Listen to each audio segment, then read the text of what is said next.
अजीज दोस्तों नमस्कार। अजीज दोस्तों, तीन इम्पोर्टेंट टॉपिक्स हैं। इससे पहले ज़रा ये एक पोस्ट आई मेरे सामने कि एक मुस्लिम औरत है फ्रांस में, वो पीएचडी की डिग्री रखती है और वो कह रही है कि फ़्रांस के लोग इतने इस्लामोफोबिक हैं कि वो सिर्फ मेरे ड्रेस की वजह से मुझे जॉब नहीं दे रहे। आप मुझे बताएं, इस किस्म के ड्रेस के साथ कौन जॉब देगा? मतलब एक इंतहा नहीं है ये जुल्म की? पीएचडी करने के बाद भी जब इनके दिमाग में इतना गोबर भरा हुआ है तो आप इनसे और क्या तवक्को करेंगे?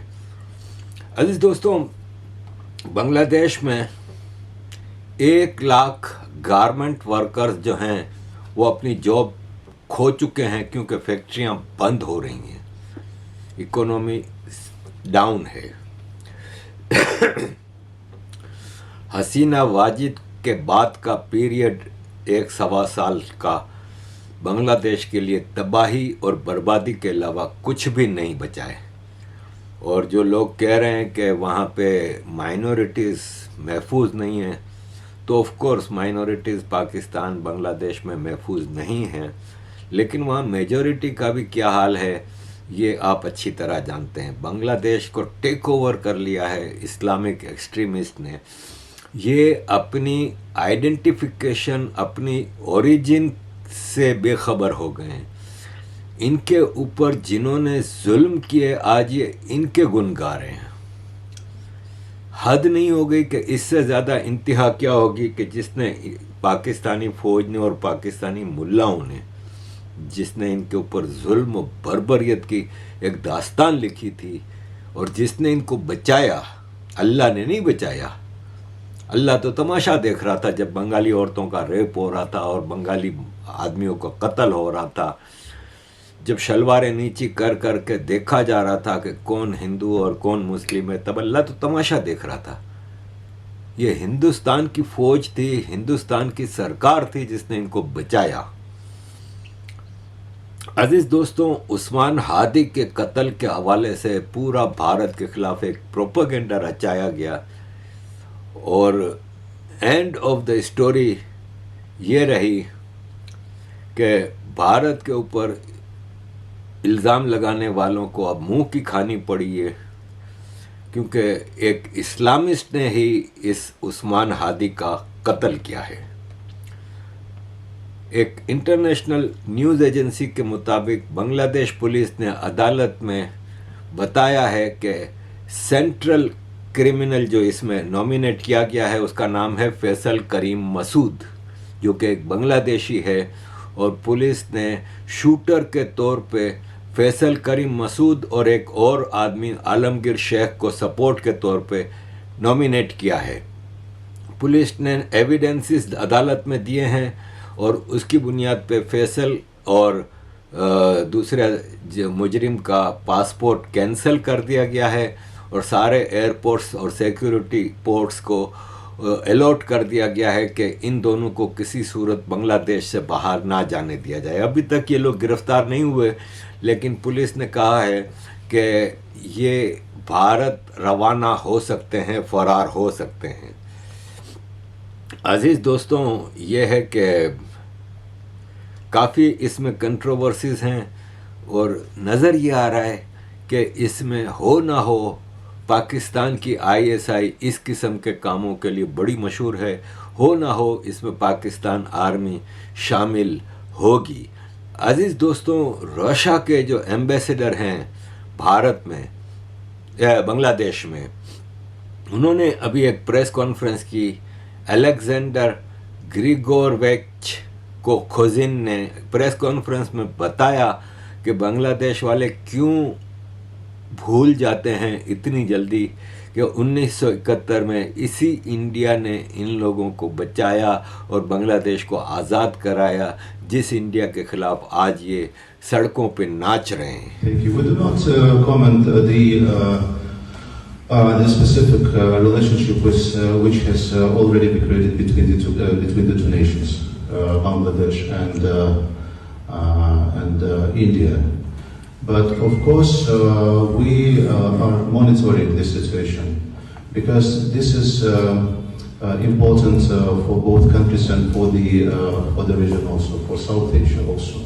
This is a geopolitical aspects and implications which negatively will followed by any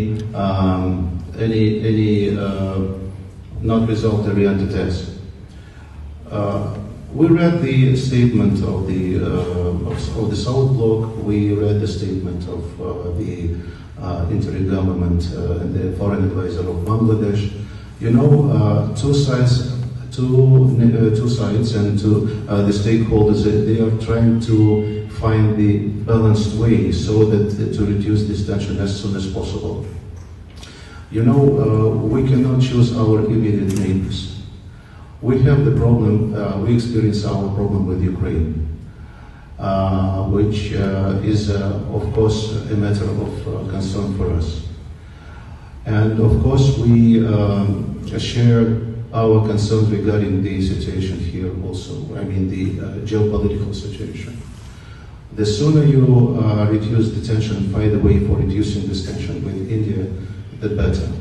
Because since, as you have already mentioned, historically, since 1971, when Bangladesh has gained the independence, mostly because of Indian help as well. And Russia also supported in this regard. And shoulder to shoulder, India, Bangladesh, and Russia, we were together. As you remember that we cleared the Farway. That time India helped us a lot in this regard. So my position is that the tensions must be reduced as soon as possible. It is not in the interest of neither India nor Bangladesh. Thank you. अजीज दोस्तों, एक वाकया हुआ था बुरके का। बिहार में Nitish Kumar chief minister ने एक औरत का बुरके नकाब खींचा था, उस पर काफ़ी लेदे हो रही है। उमर अब्दुल्ला चीफ मिनिस्टर जम्मू कश्मीर ने भी कहा है कि ये गलत हुआ है, लेकिन जो महबूबा मुफ्ती ने इलेक्शन के दौरान एक औरत का बुर्का पूरा उतरवाया था पोलिंग स्टेशन में, जिससे इसको शक था कि ये वो औरत नहीं है जो वोटर लिस्ट में उसका नाम है, तो चेक करने के लिए। तो फिर बोला दूसरे वाक़ये की भी मजम्मत करनी चाहिए, कंडेमनेशन दोनों की बराबर होनी चाहिए। अजीज़ दोस्तों, थोड़ा फीडबैक धुरंधर के हवाले से देना चाहूँगा कि हमारे पाकिस्तान के जो टॉप के यूट्यूबर हैं, ध्रुव राठी, जर्मनी में रहते हैं, लेकिन उनकी सारी पोस्ट इंडिया के ख़िलाफ़ होती हैं, भारत सरकार के ख़िलाफ़ होती हैं, भारत में रहने वाले मेजॉरिटी यानी हिंदुओं के ख़िलाफ़ होती हैं, और उनकी सारी वीडियोस ऐसा लगता है कि जैसे पाकिस्तान ने बनाई हो, क्योंकि वो पूरा मैसेज तो वही देते हैं जो पाकिस्तान की ISI देना चाह रही है। तो मैं ज़ाहिर है ये तो नहीं कहूँगा कि वो पाकिस्तान से पैसे लेते हैं या नहीं, लेकिन हाँ, यूट्यूब से इनको और यूट्यूब, ट्विटर और सोशल मीडिया से इनको लाखों यूरो मिलते हैं इस किस्म का पैगाम पहुंचाने पे, क्योंकि इनके व्यूअर हैं ना, जो सब्सक्राइबर हैं ना, जो वो पाकिस्तानी बहुत ज़्यादा हैं, क्योंकि पाकिस्तानियों को भारत के ख़िलाफ़ प्रोपेगेंडा एक इंडियन ओरिजिन के आदमी के मुंह से सुनना अच्छा लगता है। और इसके अलावा भारत में अपने भारत के लोग भी तो बेशुमार हैं जो इस किस्म के प्रोपेगेंडे को हज़म करते हैं। तो ध्रुव राठी ने अभी कहा है कि मैं एक ऐसी वीडियो बना रहा हूं जो धुरंधर के प्रोपेगेंडा को उड़ा के रख देगा। और फिर वो वीडियो आई, उस वीडियो में उनके अपने सब्सक्राइबर्स ने इनको उड़ा कर रख दिया और उनको ऐसी ऐसी इनकी वो भपकियां लगाई हैं। इसमें ये एक सवाल उठाता है ध्रुव राठी कि इंडिया का एक जासूस अंडर कवर पाकिस्तान में काम करता है, लेकिन भारत तो हमेशा डिनाई करता रहता है, तो अब भारत इसका मतलब एक्सेप्ट कर रहा है। अब इस अकल के दुश्मन को कोई ये पूछे कि क्या फिल्में सरकार का एडमिशन होता है या सरकार का स्टेटमेंट होता है? पाकिस्तान ने ऐसी 50 फिल्में बनाई हैं, मुझे पता है कि ऐसी मैंने 50 फिल्में देखी हैं जिसमें इन्होंने कश्मीर में आके तो क्या कुछ कर दिया। तो हालांकि ये हुआ भी है, लेकिन ऐसी 50 फिल्में हैं पाकिस्तान की। फिर ऐसी 50 फिल्में इंडिया की भी हैं। सलमान खान भी ISI और उसकी फिल्म में रहे हैं, शाहरुख खान भी रहे हैं, अक्षय कुमार भी रहे हैं। ऐसी कई फिल्में हैं जिसमें वो है। तो ये क्या सरकार का पॉइंट ऑफ व्यू होता है? ध्रुव राठी, तुम अच्छे खासे समझदार आदमी हो, लेकिन तुम्हें पता है कि तुम्हारे व्यूअर इतने बेवकूफ़ हैं कि तुम्हारी बातों को हजम कर लेते हैं। तो ऐसी बॉलीवुड हॉलीवुड की कई फिल्में हैं जिसमें रशिया में जाके अमेरिका के जासूस क्या क्या करते हैं और ये सब चीज़ें। तो बेवकूफ़ बनाने की वो कम करो। अजीज़ दोस्तों, एक और पॉइंट आया है कि 8 नवंबर 2016 को प्राइम मिनिस्टर नरेंद्र मोदी ने 500 और 1000 रुपए के नोट ख़त्म कर दिए, डीमोनेटाइजेशन हुआ। और उसके ठीक 3 हफ्ते बाद 4 दिसंबर 2016 को जावेद खानानी खुदकुशी कर लेता है। अब खुदकुशी है कि इसको ISI ने मरवाया, ये मैं अपनी वीडियो में डिटेल में बता चुका हूँ।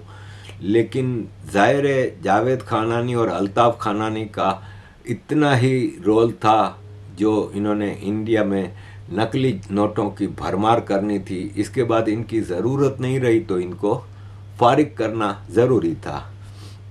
और यह है कि ये एक कोइंसिडेंस नहीं है, ठीक है ना। और अज़ीज़ दोस्तों, अगला जो पार्ट आएगा धुरंधर का, वो उज़ैर बलोच की सारी गैंगस्टर को टेक ओवर किया था इसने, उस पे होगा।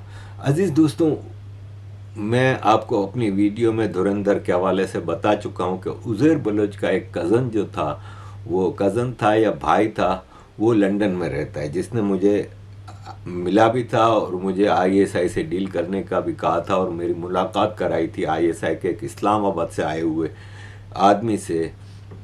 और वो उज़ैर बलोच के लियारी गैंग के जो लोग थे वो पाकिस्तान में बिजनेसमैनों को और उनको उठाते थे जब, तो उसकी जो डील होती थी उसका पैसा लंदन में ये आदमी लेता था।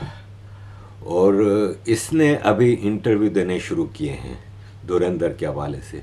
इसने कहा है कि उज़ैर और रहमान नेक आदमी थे और इन्होंने कभी भी गैर कानूनी काम किया नहीं है। और ये कहता है कि इनका एहसान है पाकिस्तान पे, वरना अगर ये ना होते तो कराची जिनापुर बन चुका होता। आप में से जिसको नहीं पता उसको मैं बता दूं कि जिनापुर एक साजिश थी जो कि MQM के ऊपर थोपी गई थी। जिनापुर 1992 में पाकिस्तान आर्मी ने MQM के ऊपर एक ख़तरनाक ऑपरेशन शुरू किया। एक FIT क्रिएट की गई थी, federal investigation team, specially Karachi के लिए, जो आर्मी की टीम थी। और उसने कराची में दे मार 4.5 हर MQM के वर्कर को, ऑफिस बेरर को, सबको पकड़ के बहुत ही टॉर्चर किया था। उसमें जो मशहूर टॉर्चर एक था वो था चीरा। चीरा ये होता था कि एक आदमी को रस्सी से आगे बांध के लिटा देते थे और 2 आदमी इसकी 2 टांगें पकड़ के यूं दोनों चीरा मारते थे। मैं जब बेल्जियम में MQM का ऑर्गेनाइज़र था और मेरे पास MQM के वर्कर्स आते थे, तो कई ऐसे वर्कर मेरे पास पहुंचे हैं बाद में, यानी 92 में ये ऑपरेशन शुरू हुआ था, 96, 95, 97 में बहुत सारे MQM के वर्कर्स आए थे। और जब हम उनकी अज़ाइलम की फ़ाइल जमा कराते थे और उसमें वो बताते थे कि चीरा लगा है, तो बाकायदा बेल्जियम की मिनिस्ट्री जो थी रेफ्यूजीज़ की, वो उनका मेडिकल टेस्ट कराती थी जिसमें साबित होता था कि हाँ इनको चीरा लगा है। जो MQM का पहला रिकॉग्नाइज हुआ था ना केस, जिनको रेफ्यूजी पासपोर्ट मिला था और फिर वो नेशनल बने बेल्जियम के, उन्होंने चीरे का वो किया था और उनका टेस्ट हुआ था। इसी तरह एक लड़का आया था 96 के एंड में और उसकी एक्चुअली हम हर महीने में एक रिपोर्ट मिनिस्ट्री जो अज़ाइलम की थी उनको भेजते थे कि पाकिस्तान में क्या हो रहा है मुहाजिरों के साथ और MQM के लड़कों के साथ। तो उसमें हमने एक स्पेनिश अखबार एल पाइस है उसकी एक कटिंग भेजी थी इनको, जिसमें एक पिक्चर थी जिसमें पाकिस्तान आर्मी के लोग एक गैराज में 2-3 गाड़ियां खड़ी हैं, गैराज रिपेयरिंग वाला गैराज, और उसमें एक लाश पड़ी है और एक लड़का यूं हाथ करके कह रहा है कि मुझे नहीं मारो, और आर्मी के लोग बंदूक पकड़ के खड़े थे। तो वो हमने भेजी थी। तो बाद में जो एक लड़का बेल्जियम में आया तो उसकी हालत ये थी कि वो व्हील चेयर पे एयरपोर्ट पे पहुंचा था, और एयरपोर्ट पे ही इसने ब्रसल्स एयरपोर्ट पे ही अजाइलम ली थी। तो उस वक्त बेल्जियम में कानून था कि जो भी अजाइलम क्लेम करता था ना, कहीं भी एयरपोर्ट पे या विद इन सिटी, उसको एक सेंटर में बंद कर देते थे। वो क्लोज सेंटर होता था जेल की तरह, और हर अजाइलम सीकर फिर वहाँ से उसका केस चलता था, और जिसका केस करेक्ट होता था उसको फिर छोड़ देते थे, और उसका केस चलता रहता था 1 साल 2 साल 3 साल, इसके बाद रिकग्निशन मिलती थी। लेकिन उस लड़के को जब हमने एयरपोर्ट से इसने अजाइलम क्लेम की तो 1 हफ्ते में उसका मेडिकल वगैरह करा के देख लिया कि इसके जो टेस्टिक्यूल थे वो इतने बड़े बड़े हो गए थे, और उसके साथ जो टॉर्चर हुआ था, और सबसे बड़ा प्रूफ वो एल पाइस स्पेनिश अखबार की कटिंग थी जिसमें वो लड़का जो यूं हाथ पकड़ के हाथ ऊंचे करके पुलिस को कह रहा था कि मुझे गोली नहीं मारो, वो यही लड़का था। उसको 2 गोलियां ऑलरेडी लग चुकी थी, एक रान में लगी थी और एक यहाँ पे लगी थी। उसका केस बेल्जियम में क्विकेस्ट रिकॉग्नाइज्ड केस था। मेरा ख्याल है 20 या 21 दिन में इसको रेफ्यूजी पासपोर्ट मिल गया था। और यह है कि वो आज यहाँ पे लंदन में ब्रेडफोर्ड में रह रहा है वो। और तो ये सारी चीज़ें होती थी और चीरा मारते थे। तो जो आर्मी ने FIT क्रिएट करके ऑपरेशन शुरू किया था ना, उसका बेस ये बनाया था कि MQM के हेड ऑफिस 90 पे हमने जब छापा मारा तो ब्रिगेडियर हारून था जिसने छापा मारा था, और ये खबर निकली थी कि वहाँ से जिनापुर के नक्शे निकले हैं कि जिनापुर कराची को आज़ाद रियासत बनाया जाएगा हांगकांग स्टाइल में, जहाँ पे शराब कैसीनो सब वो होगा, और ये एक नया सिंगापुर और हांगकांग के स्टाइल का इधर सिटी होगा, आज़ाद होगा। और ये इंडिया साजिश कर रही है, इसके पीछे रॉ है। ये एक साजिश आर्मी ने गढ़ी थी बेस बनाने के लिए कि MQM के ऊपर ऑपरेशन कर सके और पाकिस्तान के आम बेवकूफ़ आवाम को बेवकूफ़ बनाया जा सके। कहाँ देखो, इसलिए हमने ऑपरेशन किया। MQM तो पाकिस्तान तोड़ना चाहती थी, जिनापुर बनाना चाहती थी। ये 6-8 महीने बाद, इस छापे के 6-8 महीने बाद ब्रिगेडियर हारून का इंटरव्यू छपा था अखबारों में, और अखबार के बैक पेज पे इतनी सी खबर थी। ब्रिगेडियर हारून ने कहा था कि हमें कोई जिनापुर का नक्शा नहीं मिला था, ये ISI ने MQM को ख़त्म करने के लिए एक साजिश घड़ी थी। अखबार के बैक पेज पे इतनी सी खबर, जबकि छापा और जिनापुर की साजिश अखबारों की हेडलाइन थी। तो ये पाकिस्तान में नई चीज़ नहीं है। तो ये उज़ैर बलोच का कज़न कह रहा है अब यहाँ पे इंटरव्यू में कि जिनापुर बन जाता, तो ऑफ कोर्स जो मुझे ISI के उससे मिला सकता है, जो दुनिया को पता है और ISI को पता है कि उज़ैर और रहमान डकैत के अगवा किए हुए लोगों से रैंसम मनी यहाँ पे लंदन में कौन खानानियन कालिया वालों के ज़रिए रिसीव करता रहा, ये सब चीज़ें रजिस्टर्ड फैक्ट्स हैं। और उस आदमी को मैं मुंह नहीं लगना चाह रहा, मैं हालांकि मैं व्हाट्सएप पे इससे कनेक्शन में हूँ अभी भी, लेकिन मैं उसके मुंह नहीं लगना चाह रहा कि मुझे पता है कि जाहिर है एक आदमी खुद गैंगस्टर है, गैंगस्टरों का पार्ट रहा है, तो फिर उससे आप क्या बहस करोगे और क्या नहीं। उज़ैर बलोच, सरदार उज़ैर जान बलोच अपना नाम रखा था। वही धुरंधर में आपने देखा होगा जो रणवीर सिंह और अक्षय खन्ना के साथ तीसरा आदमी जो उज़ैर के नाम से है, वही उज़ैर बलोच जिसकी कहानी अब पार्ट 2 में आपके सामने आएगी। वो फुटबॉल खेला करता था। ये उज़ैर बलोच ओरिजिनल वाला है जो आपने देखा। ये बलोच पगड़ी पहन के आप देख लें क्या कर रहा है, अपने आप को कितना हाजी नेक नमाजी बता रहा है, जबकि इसने लियारी में देखें, इसने लियारी में रहने वाले बलोचों के लिए एक रॉबिन हुड का किरदार अदा करता था। लेकिन अगर कोई ये कहे कि इसने बलोचों की वहाँ पे तकदीर बदल दी, तो क्या बदली है ये लियारी में? आज जाके आप देख लें। लियारी की मैं ये वीडियो आपके सामने पहले भी लगा चुका हूँ कि लियारी में एक सड़क, एक गली पक्की नहीं है। कीचड़ हर गली में मिलेगा आपको, क्राइम आज भी मिलेगा आपको। हम बचपन से सुनते आए थे, जब मैं छोटा था, जब हम सऊदी अरब से 1977 में वापस आए, तो अभी मार्शल लॉ नहीं लगा था। हम 24 फरवरी 1977 वापस आए थे और उसके 2 महीने बाद मार्शल लॉ लग गया था, भुट्टो की सरकार गिरा दी गई थी। तो हम मेमनों में एक बुराई, बीमारी है मेरा ख्याल है, वो ये है कि छोटे बच्चे जो पैदा होते हैं ना, वो रोते बोते हैं रात को और सोते नहीं हैं। ये दुनिया का यूनिवर्सल फॉर्मूला है। तो हमारे यहाँ क्या करते हैं कि एक 12 गोरी पिलाते हैं। 12 गोरी ये होती है कि भुटड़ा, हमारे यहाँ था गाँव गली, एक हमारा इलाका था घर के पास, गाँव गली में एक आयुर्वेदिक चीज़ें बेचता था, भुटड़ा मेमन था। तो भुटड़े के पास से मैं कोई एक पाउडर होता था, कोई मेरी माँ मुझे कहती थी, मैं ले आता था। और हमारे घर के पीछे एक एम सुलेमान मिठाई वाला था, उसके बराबर में एक दुकान से लीगल चरस मिलती थी। भुट्टो के ज़माने में पाकिस्तान में दुकानों पे लीगल चरस मिलती थी। तो मेरी माँ मुझे 5 रुपए देती थी कि 5 रुपए की चरस ले आ। तो मैं उधर जाता था तो उसके पास चरस की पूरी एक पट्टी पड़ी होती थी, वो छुरी से इतनी सी टुकड़ी काट के प्लास्टिक की उसमें लपेट के मुझे देता था। खुली ओपन दुकान थी, लीगल थी। बाद में ज़ाहिर है ज़ियाउल के ज़माने में इलीगल हो गई। तो वो फिर चरस और वो पाउडर जो भुटड़े से मैं लाता था, वो मिक्स करके छोटी छोटी गोलियां मेरी माँ बनाती थी। और दूध की बोतल जब बच्चे को पिलाते थे तो उसको, मेरे छोटे 2 भाई बहन पैदा हुए थे तो वो छोटे थे, तो ये मेमन घरों में नॉर्मल था। तो जब इलीगल हुई चरस, तो आपको लियारी की गली गली में चरस, फिर अफगान वार आई तो पूरी हीरोइन मिलती थी, आपको हथियार मिलते थे। आपको अगर टीटी चाहिए, पिस्टल चाहिए, रिवॉल्वर चाहिए, AK-47 चाहिए, आपको लियारी में मिल जाती थी। वही हाल आज भी है। तो लियारी की कोई तकदीर नहीं बदली इन लोगों ने।